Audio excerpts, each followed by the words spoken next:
Now, each and every Friday, our friends at Local Environmental give us an opportunity to blow off a little steam, to say what we mean, to amplify the message that we want thousands of people to hear. It's a Friday tradition that we call Trash Talk. All right, this one from Cindy, who says, my job takes me across Western Canada, and I do a lot of driving. And the Real Talk podcast has been an amazing addition to my road trips, and I'm grateful for it. Thank you, Cindy. She says, this is just a quick public service announcement to remind drivers, if you're in the passing lane, driving beside another vehicle, keeping pace for more than a few seconds, you are single-handedly interrupting the free flow of traffic, and you need to move the F over. She spells it out, E-F-F. You need to move the F over. She says, I'm not a maniac behind the wheel. I take my 10% or so above the speed limit, and I'm a considerate person. I'm not a road rager. I'm not an overreactor, and I'm pretty sure I'm speaking on behalf of thousands, if not millions, of Canadians when I say if you're in the passing lane and you're not passing, GTFO. That from Cindy. How about this one? This one from Josie, who says, I know that there's war being fought on foreign soil, and there's children living in poverty, and there's people struggling through this pandemic, just barely making it, and I realize all of this is serious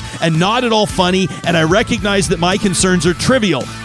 But they're also valid and real, and if this nonstop wind and snow and ice doesn't buzz off soon, I'm going to lose it like Charles Barkley in a casino. Bring on spring! That from Josie. I feel your pain, Josie. This is what Trash Talk is for. You can blow off that steam so you can stay focused at home and around your friends. This one from Devin, who says, Jespo, I was listening to your show yesterday. I heard you talking about realizing that you were the a-hole in the... Everybody's going PG-13 on Trash Talk today. I kind of like it, actually, because there's probably families tuning in right now. They're home for Good Friday. They don't need the salty language. So anyway, Devin says, you were the a-hole in the room when you found yourself between two people wearing masks over the week.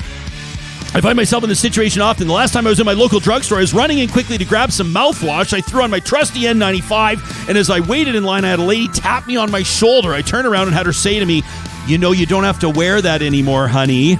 I nodded, and I turned back around. A moment later, I got another tap on the shoulder from the same lady who asked this time, isn't it hard to breathe in that thing?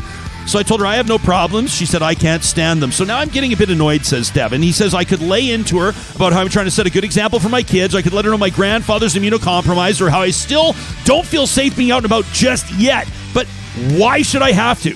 Why am I being made to feel like the a-hole in the situation when cases are on the rise again and the flu's out here wreaking havoc too? Have we learned nothing over the last 2 years? Have we forgotten to simply be kind to one another? At the very least, realize we all have different stories, lives, and different reasons for wearing masks. I'm going to wear mine, says Devin, until I find a comfort level that I'm okay with, until my family feels safe, until I can meet with my grandfather and not worry about killing him before his 90th birthday.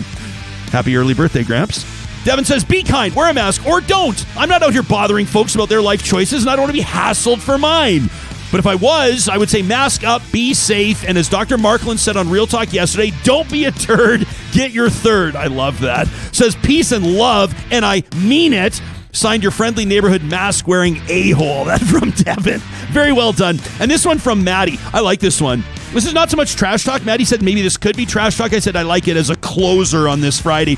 He says, pardon me, there's no spicy language. Perfect fit. What is this? I don't think we have to... Oh, no, Supriya was dropping a bunch of F-bombs. We still have to say explicit on this edition of the YouTube release. Oh, yeah, thanks a lot, Supriya. Although I think I probably swore to at some point. It's tough to keep track. Maddie's like, would you just read my frickin' email? Sure, pal. In seeing and listening to your interview with Max Fawcett, always great to listen to, there was one thing that stood out for me, says Maddie, when talking about Alberta's recent luck with high oil and gas prices and what to do with that money. Now, we should all be careful to not talk about this windfall as a win or as a benefit. This win is coming completely at the expense of Ukrainian lives and the destruction of a country. It's war profiteering, and any public figure or politician talking about this as a win should be ashamed of themselves. It's blood money. The Ukrainian community in Alberta and all Albertans should be outraged that the Premier and his cohorts are championing the increased funds over the bodies of the people of Ukraine. This is from Maddie. Says a truly ethical and moral leader would look at the situation and say, as a result of Vladimir Putin's crimes, this province is seeing benefit. We cannot and should not take joy in this. It's coming at the expense of innocent lives and culture lost from a dictator. We had price projections before the invasion, so what we're announcing today is that the increased funds from this differential increase will be sent to Ukraine. If Putin wants this war, then he can pay for it twice in increased funds to fund the war against him. Anyone in this province seen championing higher oil and gas prices as a result of this war says Maddie should be ashamed, should be deemed a war profiteer. And if that pisses people off, it says more about them than they'd like to admit. Now, Maddie says, of course, this isn't going to happen with any government. Doesn't matter the policies or the politics, but mostly one that's shown no moral or ethical backbone in history, especially not one that's made such a large mission to enrich the oil and gas sector at every turn, one so eager to post about increased oil prices and profits over which they had no control. He then signs off, "Have a great day." That from Maddie, who closed Trash Talk this week. These are real emails received to talk@ryanjesperson.com, and we thank you for them. Coming up, we're off Monday. Tuesday's show, we're going to talk to that female firefighter that tendered her resignation at a council meeting in Leduc, citing the workplace culture. Megan's going to join us on Tuesday morning, plus the photographer behind this phenomenal book, Octopus, Seahorse, Jellyfish, David Lichtschwager from National Geographic, our guest on Tuesday. Have an amazing long weekend, friends. Thanks for making Real Talk part of your daily routine, and we'll see you again soon.